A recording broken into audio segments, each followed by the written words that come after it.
Parce que le cash, à lui tout seul au Parlement, représente que 10% simplement des députés.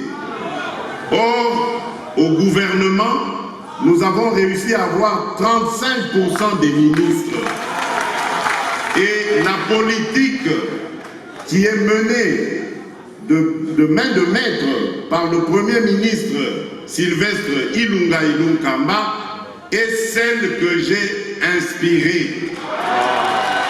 Donc, ça signifie que ce qui va se passer se passera selon le programme du président de la République et selon la volonté du peuple congolais.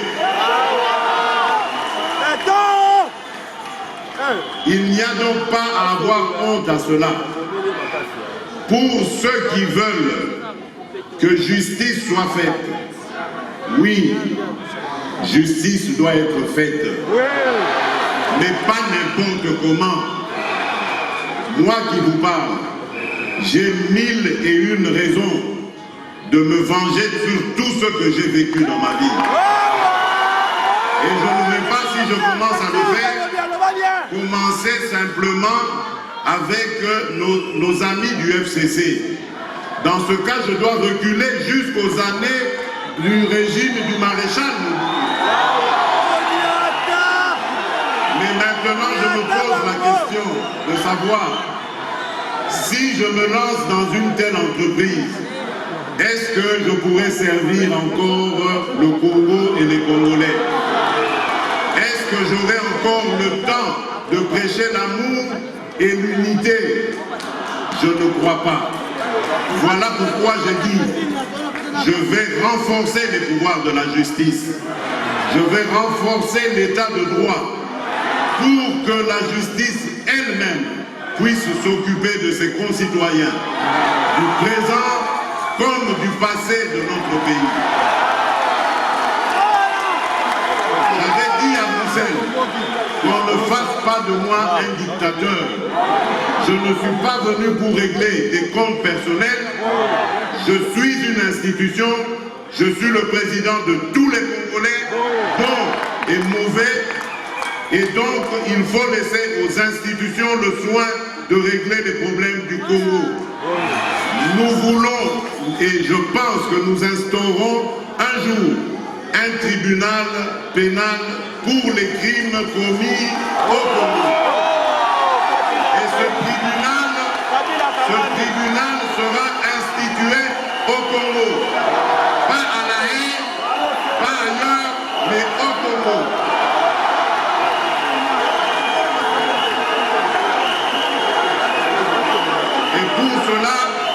Nous avons besoin de renforcer les capacités de notre justice.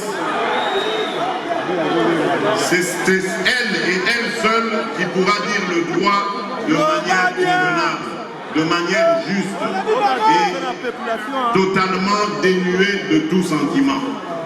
Voilà le Congo que je veux voir s'ériger. Pas un Congo où des fils et des filles de ce pays s'élèvent contre d'autres pour semer la haine, le tribalisme, l'horreur et la mort. Je ne l'accepterai jamais tant que je serai à la tête de ce pays.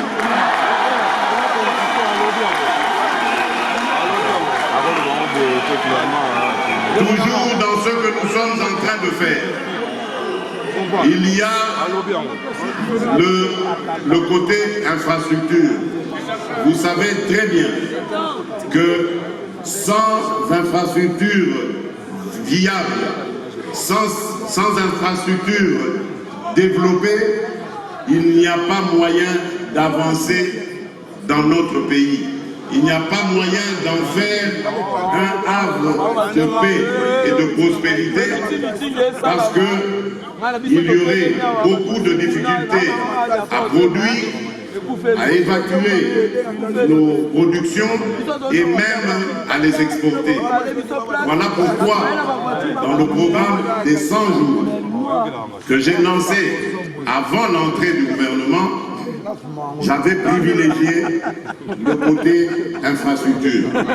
Aujourd'hui, je peux dire avec grande satisfaction que le Congolais peut quitter de Mwanda jusqu'à Chikapa par la route. Nous n'allons pas nous arrêter là. Nous allons continuer avec cet axe qui va aller jusqu'à Kananga, de Kananga à Mbujimaï, de Mbujimaï à Mweneditu, de Mweneditu à Lubumbashi, de Lubumbashi à Kasumbalesa, et de Kasumbalesa en Afrique du Sud. Donc ça veut dire que nous allons réussir aujourd'hui à passer de l'Afrique de l'Est, de l'Ouest, à l'Afrique de l'Ouest, et même en allant vers le Sud. Voilà comment nous allons réussir à désengorger notre pays et à favoriser l'intégration régionale dont le Congo a tant besoin. D'un autre côté, nous allons très bientôt signer le contrat pour la construction du port en eau profonde de Banana. Les discussions sont très avancées, les partenaires sont là et nous allons avancer avec eux. Toujours dans le cadre de l'intégration régionale, nous allons aussi très bientôt jeter les bases ou les textes, les accords de la construction du pont route-rail entre Brazzaville et Kinshasa. Le rail qui va passer dessus va pouvoir aller jusqu'au port d'Ilebo. Et donc, avec le rail qui fait Matadi-Kinshasa, nous pourrons continuer évidemment sur Banana et relier donc Banana jusqu'au centre de la République démocratique du Congo. Merci beaucoup, Erotech. Tu es qui encore à la rencontre et diaspora congolaise. M. Félix Tshisekedi, en tout cas, a prouvé encore que c'est lui le président de la République et que Bisso de l'Akissi encore. encore Bolingo Nabiso et pas Inaye. C'est lui qui a été élu et que le loi a à Paris. Tu as confirmé encore, c'est lui le président de la République. Il n'y a pas deux présidents, trois présidents au Congo. Nous allons à Konzimoko, comme on a eu, M. Félix Tshisekedi, et qu'aujourd'hui, le 11 novembre, nous avons réussi notre pari. Nous avons dit que Paris ne tombera pas et Paris n'est pas tombé. Plein à plein. Merci beaucoup. Ok. Un petit mot, papa, pour... Non, juste un petit mot, c'est... on commence à ressentir revibrer en nous la fierté et la joie d'être Congolais. Hein, je vous assure que... non, je voudrais dire qu'il est temps de dépasser les clivages, de dépasser les divergences, parce que je crois que le Congo est en train de se relever. Derrière ce grand homme d'État, le président Félix Antoine Tshisekedi, moi je crois que, je le dirais, c'est le meilleur étudiant de son père. Le meilleur héritier de son père. C'est sérieux parce qu'on peut se dire comment en si peu de temps il a pris les choses en main et puis non. Moi je crois qu'il a été le meilleur étudiant de son père, le meilleur héritier même politique je dirais de son père. Ce qu'il y a à faire en ce temps-là, c'est qu'on se retrouve tous, qu'on fasse bloc derrière notre président, que Dieu nous donne pour ce temps-là pour relever le Congo. J'ose dire encore une fois, les serviteurs de Dieu, la société civile et également, il est temps qu'on se tienne la main dans la main, qu'on se tienne le coude. Ne loupez pas le redécollage du Congo. Si nous loupons le redécollage du Congo, ça risque d'être compliqué. Donc c'est à tous les fils et à toutes les filles du Congo. Hein, le temps de la discorde, laissons ça en arrière. Hein, regardons de l'avant parce que le meilleur est devant nous. Pour un nouveau Congo. Je le crois. Je le crois et c'est super. Encore une fois, bon courage à vous, surtout notre frère Jean, pour le travail que tu fais. De jour en jour, je vois que tu montes en puissance. Aérotech, l'année de l'envol. Merci. Alors c'est mon coach. Alors s'il y a Aérotech qui fonce, donc il y a un homme qui prie en coulisses. Donc voilà, je suis très reconnaissant pour cet homme de Dieu et je le porte au plus profond de moi. Merci beaucoup Papa Mosengo, merci. On a retenu l'essentiel dans pendant la campagne. La constitution pays de gratuité scolaire. Et ils ont été propagande à campagne à sali par tous les moyens, avec le maigre moyen, il y a Congo Yali, qui est gratuité et effective. Surtout la CP, gratuité mais effective, et ça c'est très important. Et puis par rapport au tribunal, que tout ça, le tribunal n'a plus fait ça, parce que qui met aux avec le temps, parce que pour impunité, il faut ça dans la mboka. Il faut impunité ça dans la mboka, il faut le tribunal, les alabis, au Congolais, que non, il faut changer de mentalité. Parce que corruption, l'équipe, le coût est l'équipe, cop est l'équipe, il faut que l'on a cop. Si on doit coopérer, on doit coopérer, mais tout le monde qui a la souka, tout le monde qui a la Congo. Tout le monde qui a la bien. Les photos sont que moi, ni malam, pour permettre de la carte mboka. Pour mboka se développer, tout ce qui est mboka, il y a malam. Bisomo to bebisa ki mboka na ba cop, bisomo peto to bongisango. Auto tika génération, il y a sima malam. Donc tribunal est très important pour votre banga. Il y a on a lié de longa la bakisanga bakisare ba prison belé. Ba prison bakisa me belé. Biso ba prison. Non, ba prison pour ba kulu na cravate. Ba ta ba cop. Ba prison les abona ba ta ba cop. Bango comme ça na nzala. Ba to baza la mentalité pays fantôme les aïe. Bon les pays fantôme ya bandoki, so mutoje mo mazaï reza kindoki. Bango wala batika kindoki wana zaï, yango là sur ba cravate ba yiba mboka. Donc faut makale za libaba ba so makala ba prison. Ba fungola ngenga, ba fungole café là, ba to wana no so ba kulu ba yiba mbongo ba débouler le système wana. Ba kene makala, biso souci to za lango yango pe te ya bango batika ko yiba. Donc so ka muyiba tinyo le café, le ba tina miyibi kala sera mubutu. Et café la mbala moko. Tous les coulons à cravate, ozo ibambong à l'état et café la mbalamoko. Batio nangenga tourné café là, ba fungolango. Ngala sama président souci na fungole café la nangenga pona miyibi o bazo ibambong à l'état. O ya cravate wana. Ba coulons à cravate et Batouana nangenga ne café là pour mentalité que nous changer par bon fungole café là nangenga. Tous les miyibi bazo ibambong à la présidence et ça ba que ne kuna nangenga na café. Comme ça va comprendre que mentalité faut changer. Nous ne pouvons pas comprendre la mentalité faut changer. Si on va comprendre que na likona bango. Si on va si marcher likona bango. Si on va comprendre que ba udia na likona batouana parce que bazo ibambong. Tous les pays riches même bazo compte na caisse à l'état likolo un système ya cop de mentalité faut changer. Ba fungola ngenga na be café là. Tous les coulons na cravate ba kende kuna et ça la biso bien. Mais en tout cas vraiment en tout cas na pesi na bino sotumbote na kombo na Yesu. Fachi béton. Ah béton. Mi comme un système à béton kaka. Vraiment et là on a sepeli na royoka discours à président et ça que président sonné ba bilo moko très capital. Ya liboso nga retenir pene salinga penda bien pene na bimi awa. Biso tozo kene bamboka, to sala ba association et titola association Merci Solidarité et développement la mboka na biso. Bandeko to soki pana na ba ve, to soki pana ba ve na ba orphelin, na ba chege wana na ba kuluna. Donc to soki pana ba bandeko za facile ole tout même bataille yolo kaka ata ya sida pamba za facilité. Siko eloko fasha bimisike bana na po ba koma bongo, ezela eloko moko zangi basangi base c'est école. Bandeko loko ezala problème mboka so maternité to ozala teza bana ba kemi ba classe T. Ozala mona tata munena lati chemise asuka na deuxième. Siko yebisa mutabanga fa na gouvernement pese loni.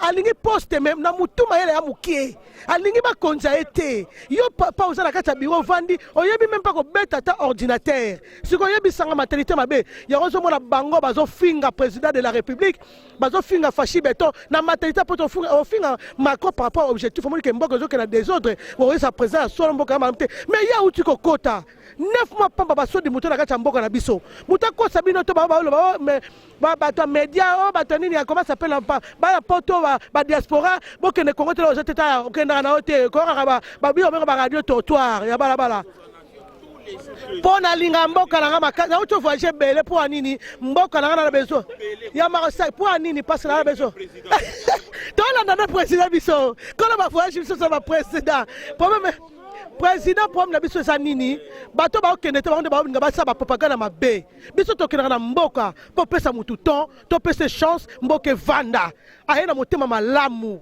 bandeko masasi na yo kongo kala ngala tia ne mobimbo kiki ezaka so babeti kiki na koti assemblée to boso sanga poto mais bandeko kimia koma tozola tolo to bandoto kitoko parce que facha tie kimia na mboka masasi beta masu penza te mais tout ça les années passées bato bazuku fa le rôle ba mapa mais là en tout cas sur meki moi bakangi musute alaga tribunal était et pas fachi ba jeté o beta ki sasa musoda bomaki o kota boloko papa lo bibulu ngala kina bulu ngange ngate benga bulu wo président tilanga ba papa o nyoso ya kala wana balembi ba matame lembi ba vandika pona ko so ba mbongo bala ba sisi ba diplôme papa bala ba tangi ba école ba ingénieur ba bimi mais ba vandi na ba bureau ngo tika ba na posté papa tanga jeunesse koki on ba ki pona jeunesse papa la ngai jeunesse ko la pouvoir total yo moko zana nous jeune président ba jeune na kati ba jeune makambo tala mbola ya mi balé agriculture to zana bilanga na plateau ba teke président yo tala so likambo yo toi la président tout ça bilanga na plateau bateke président difficulté zan président plateau bateke tout ça la besoin de développement plateau bateke président dans le sens que il faut que la nourriture rentre à Kinshasa bino ka relia pour côté ça un problème mais ba transport président transport mais tout ko on la poto ya Kinshasa président tela likamado na bi ko lobela ngo lelote mais président zo le ka quand même na média douane kita mi tout ko kota ba to ba utela biloko na nzela ya ba Congo ba utela biloko na nzela ba Ndundu bato watu na nzela bandundu bato biloko na nzela ba Congo biloko ekotela Kinshasa bato tongo balabala bongi tolie kitoko président to peso 30 ans facilement non parce que et ça pour na muna mobutu afana 32 ans et tali biso te pour papa na biso bakufi teta dictature bien sûr dictature ya va ne 30 ans asa mandana e non mais asa mandana e toi ni papa toi na besoin de bon samboka et comme la kimeto pied 50 quand même tout ça logique 5 ans qui passe au bon saté t'es enquêté voilà bien toi ça va pas qualité bon tu as demandé net ça na poto tout le monde ba chirek ba ça ba demanda y a pas comme ça là pour la mboka za na kimia mais en tout cas le malamu kitoko président mo nga kimia papa to ponia o salela ye na nzoto pe na motema na yo mobimba nzamba poni fashi to salela yawe ta la monde so be ki la fashi ko on touche ma maman servante de l'Éternel ba ko tu ma kamaro Meki maman. Oui, moi je ne suis pas trop micro.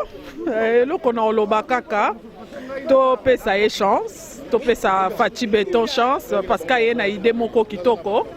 Nana monate depuis na kola na mona président zoa charge ya bana nyonso ya Congo batanga na charge ya non nana monate mais ce que je veux topé ça échange donc c'est tout chance kaka ngana sina ponia ya na biso limited papa Jean moi je suis pas trop micro biso na biso là ya na biso donc voilà ya na biso donc so na telemika na ba na matibir na mone pas bango on a mon maman. Donc soit qui dit pas que fondé par maman. Na ke funda ye donc ye a grand frère limité ya yo a no complexité mbongo obotama nango kola nango donc topé sur chance. Donc c'est ça. Pas Jean, bisous, merci beaucoup. Merci. IDPS France. Voilà un petit mot au sortir de cette conférence. Alors qu'est-ce que vous avez retenu d'essentiel dans ce que le président a dit? Voilà, ce qui est le plus beau, ce qui a été magnifique, c'est que le président est venu nous rendre visite.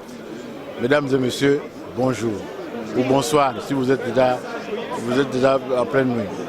Le président est venu nous entretenir avec nous en nous présentant ce qui a déjà été fait. Ne pas ce qu'il va faire, mais ce qui a déjà été fait. Et il nous a dit qu'il compte encore se donner à corps et âme pour que le Congo vive en paix.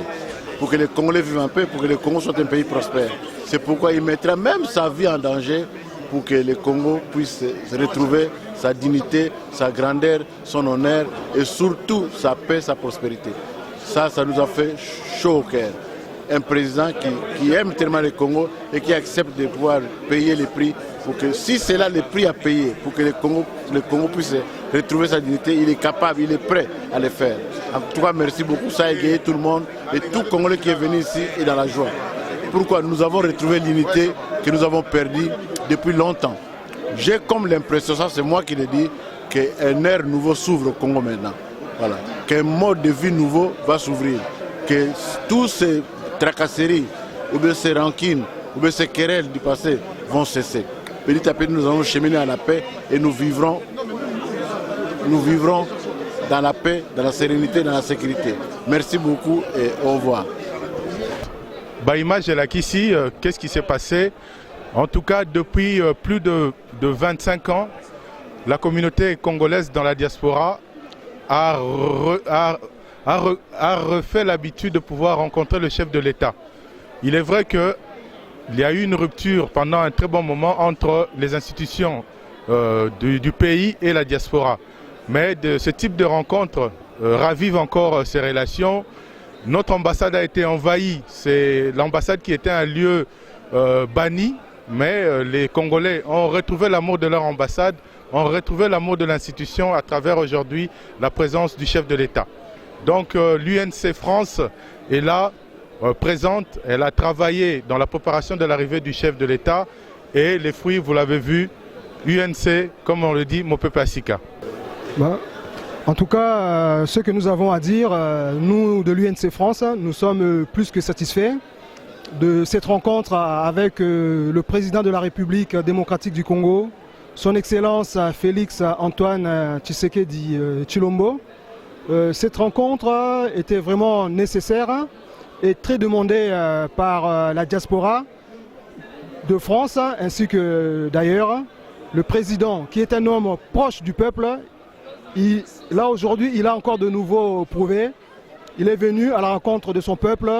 Donc il a pu nous démontrer en fait son amour du pays, nous faire voir qu'il est proche du peuple et nous de l'UNC, du parti cher à l'honorable Vital Kamerhe, nous sommes plus que satisfaits et nous appelons l'ensemble du peuple congolais à soutenir ce pouvoir de cash, une coalition gagnante. Merci beaucoup. Merci beaucoup. Ça a été une très belle occasion pour le président de la République de communier avec son peuple. Et il a fait un grand carton. C'est une preuve que Paris est sous contrôle de Félix Tshilombo. Pourquoi Fachi Beton? Avant de poser question à Amsou. Oui, bonsoir peuple congolais, bonsoir tout le monde, bonjour tout le monde. Bisika Bozoami na 5 continents. Je m'appelle Léonard Kassanda, autrement dit initiateur de Fachi Beton. Ezalingai Wabino Kassanda, Mutapesaka Fachi Kombo ya Fachi Beton. Pourquoi on appelle ça Kombo Fachi Beton? Et puis à quel moment, et puis na événement nini? Parce que nous se fait ça magaka na événement Mokoboye.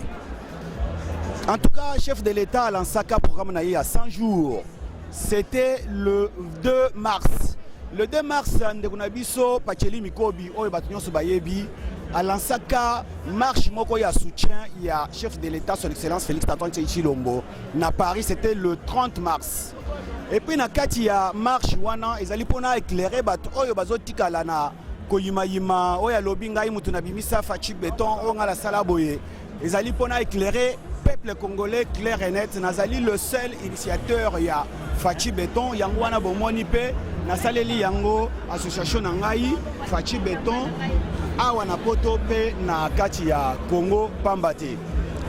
Ezali nini le 30 mars wana ngai Wabino Kassanda na pensaki ndenge président de la République son Excellence Félix Tshilombo abandaki kosala banzela. Après avoir lancé 100 jours naye, banzela oyo liboso tomonaki azosala yango na béton, ezalaki avenue d'université. Tomoni na tronçon oyo ya rond-point Yolo Yolo na rond-point Yolo Ezo. À partir ya wana tomonaki antamaki naye na kosala nzela wana avec béton, mutu oyo a transmetaki ba image wana ezalaki leki na ngai Tanguy Kakule afanda kawa na France mikolo yango azalaki na kati ya Congo na Kinshasa.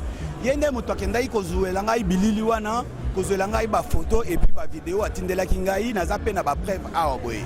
Yango na kati ya marche wana na banda kokanga na lobby, lokola président de la République akosi biso te, ndenge Kabila akosa biso na ba goudron ya pamba, mais ya yeli biso système ya béton.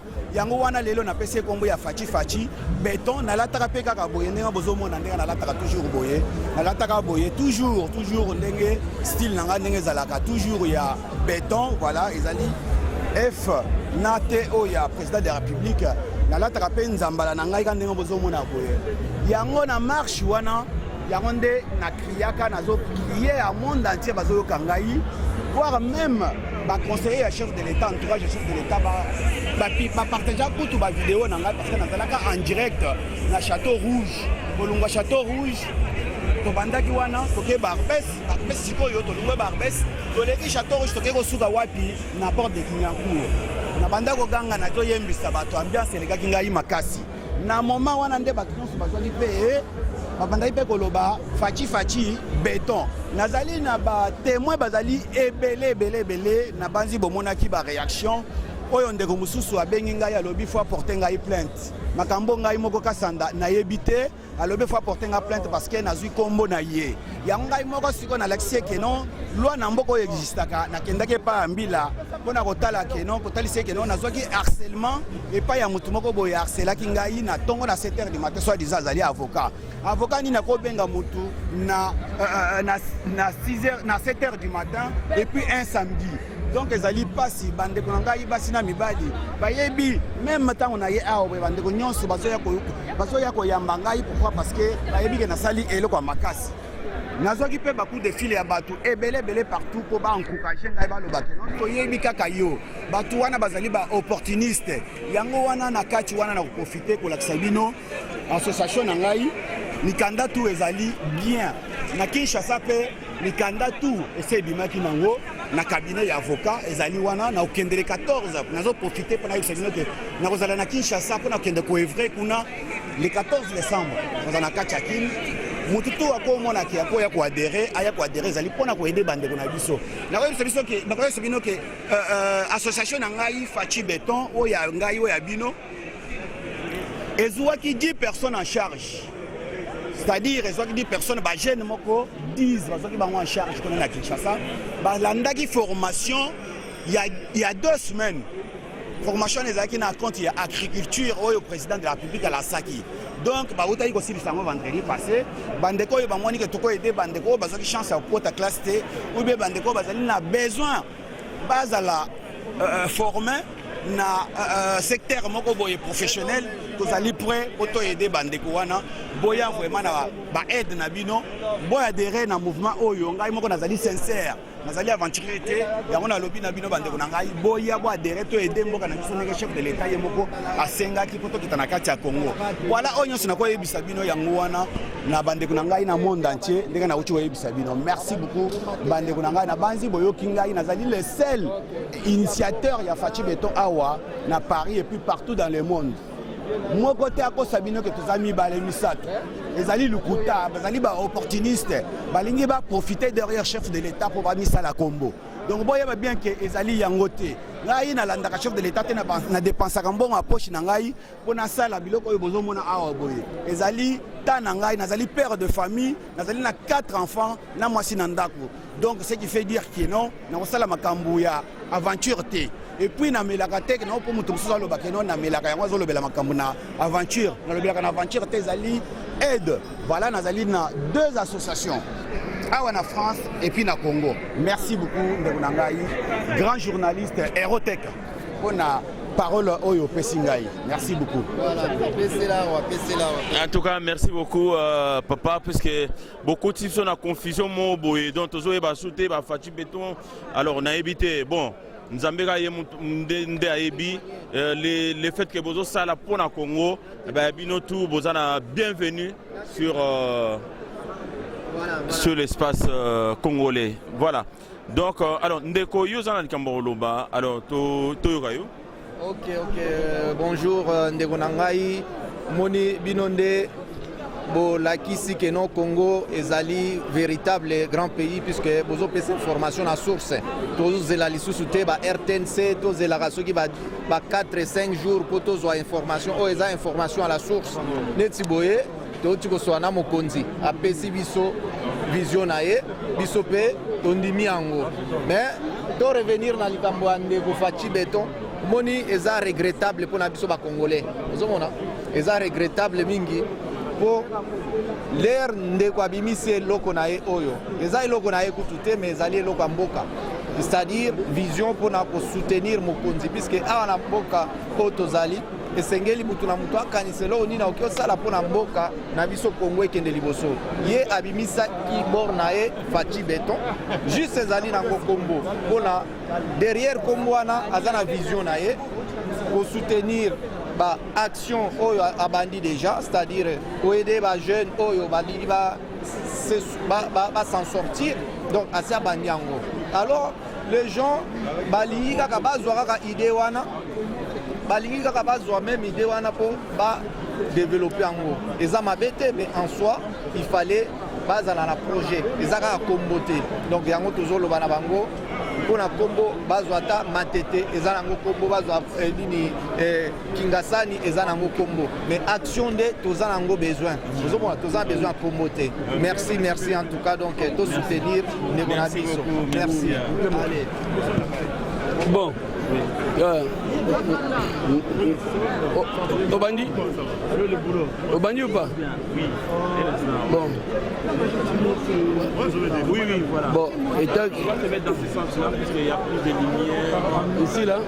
Oui, voilà. C'est bon? Est-ce qu'on a bien? Voilà, un petit mot sur bon, la cérémonie. Ouais, la cérémonie, surtout sur les discours du président. Pepe Diaspora, Bana Congo, Monique, président. Alors, au Senga Penza, qui est de soutenir. Biso Bana Diaspora, de acquérir ma connaissance et belé.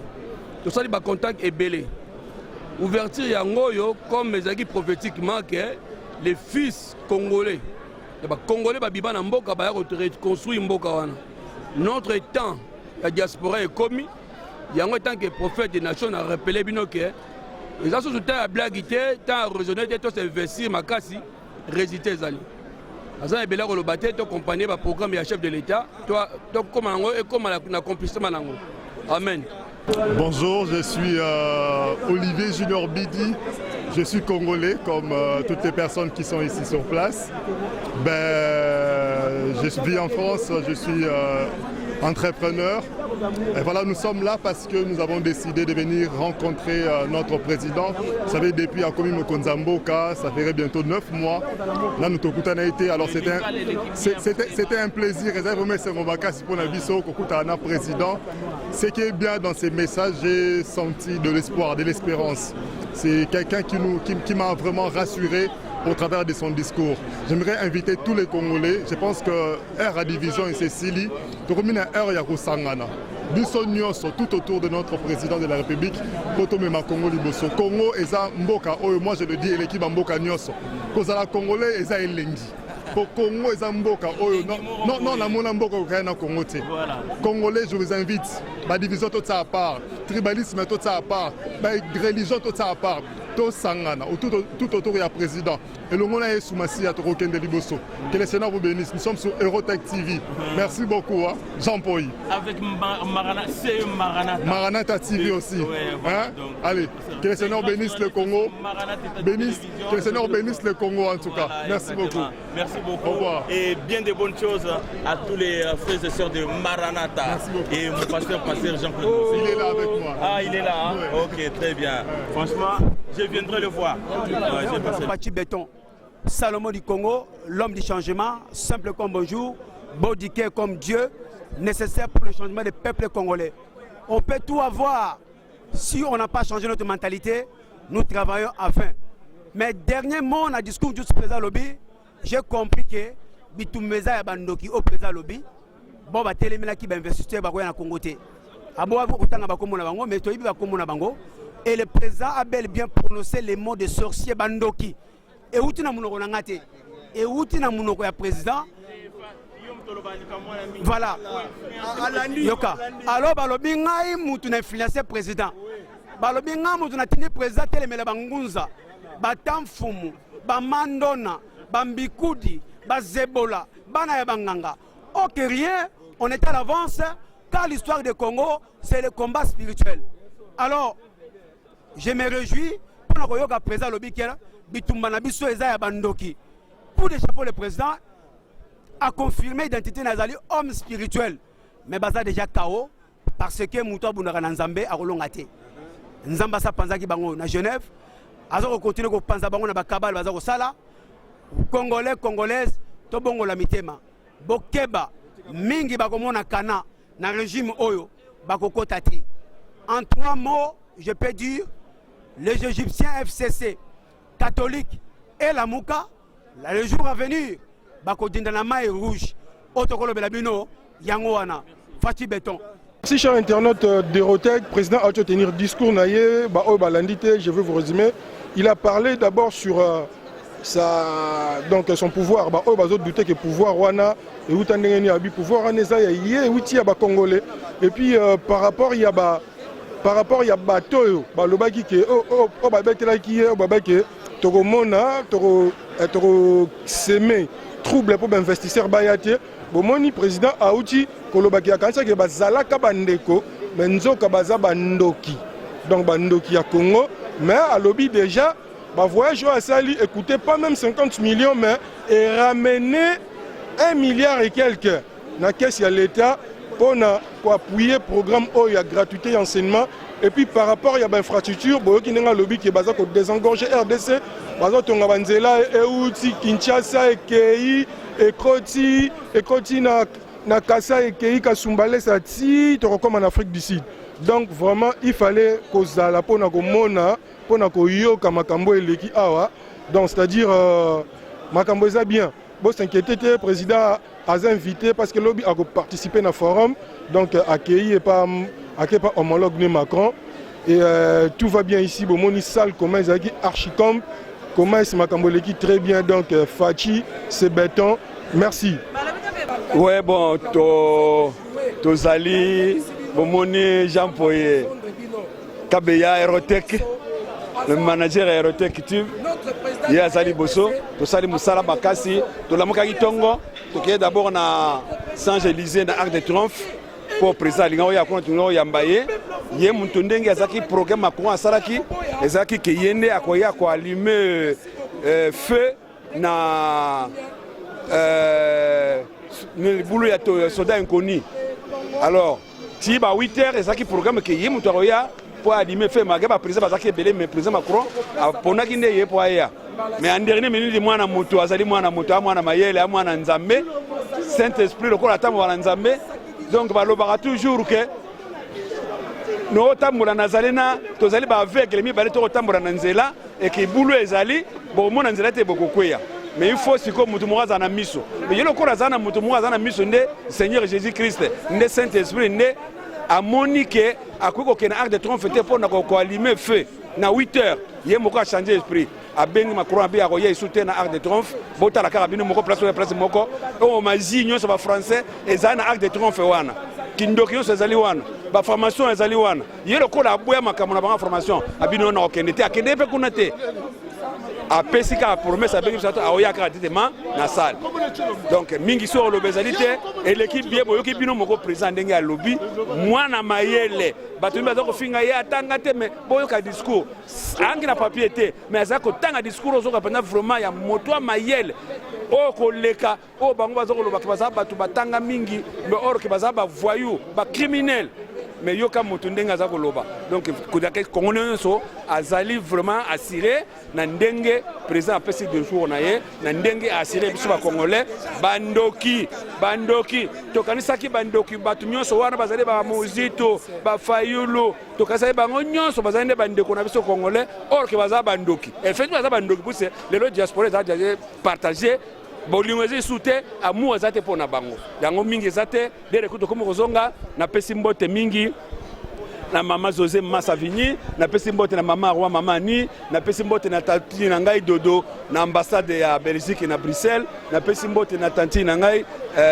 Pembe Bibi bango nyonso na pesi bango ba mbote mingi mon grand frère comme j'ai toujours dit azali nde ça c'est mon guide hein na pesi mbote mingi place azali donc te biso le recocto comme okende Bolanda Fati